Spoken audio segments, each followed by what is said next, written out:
અનરાધાર માવઠું વરસાદે ખેડૂતોને રડતા કર્યા. અમરેલી પંથકમાં માવઠાએ માજા મૂકી છે. વિફરેલું માવઠું અમરેલી પંથકમાં આફત બનીને ત્રાટકતા ખેડૂતોના ખેતરો બેટમાં ફેરવાયા. બાબરા પંથકમાં બીજા દિવસે પણ વરસાદ તૂટી પડ્યો હતો. કાળા ડિબાંગ વાદળો અને પવન સાથે કમોસમી વરસાદ વરસ્યો. સતત બીજા દિવસે કમોસમી વરસાદથી ખેડૂતોની ચિંતામાં વધારો થયો. સાવરકુંડલામાં પણ સંકટ બનીને આફત વરસી. સવારથી કાળા ડિબાંગ વાદળો છવાયા હતા. સાવરકુંડલામાં ભર બપોરે ભારે પવન સાથે ધોધમાર વરસાદ પડ્યો હતો. સાવરકુંડલાના ગ્રામ્ય વિસ્તારો બાજડા, રામગઢ, વંડા, ઝીંઝુડા અને ગોબા સહિતના ગ્રામ્ય વિસ્તારોમાં ધોધમાર વરસાદ પડ્યો. ખેતીના પાકને નુકસાન થતા ખેડૂતો ચિંતામાં છે.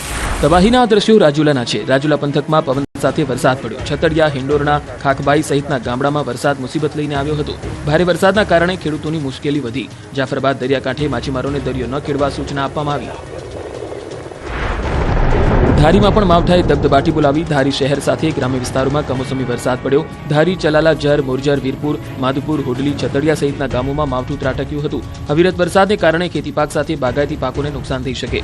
બગસરામાં વરસાદે ચિંતા વધારી. બગસરા, મોટા મુંજિયાસર, હળિયાદ, નાના મુંજિયાસર, રફાડામાં ચોમાસા જેવો માહોલ જામ્યો હતો. ખેતીના પાકને નુકસાનથી ખેડૂતોમાં ચિંતામાં વધારો થયો. આ બાજુ અમરેલી, ખાંભા, ગીર પંથકમાં બીજા દિવસે પવન સાથે કમોસમી વરસાદ પડ્યો. ખાંભા ગીરના તાતણિયા, ઉમરિયા, બોરાળા સહિતના ગ્રામ્ય વિસ્તારોમાં પવન સાથે વરસાદ પડતા કેરી તેમજ બાજરી, ડુંગળી, તલ, મગ સહિતના પાકમાં નુકસાન જવાની ભીતિ છે.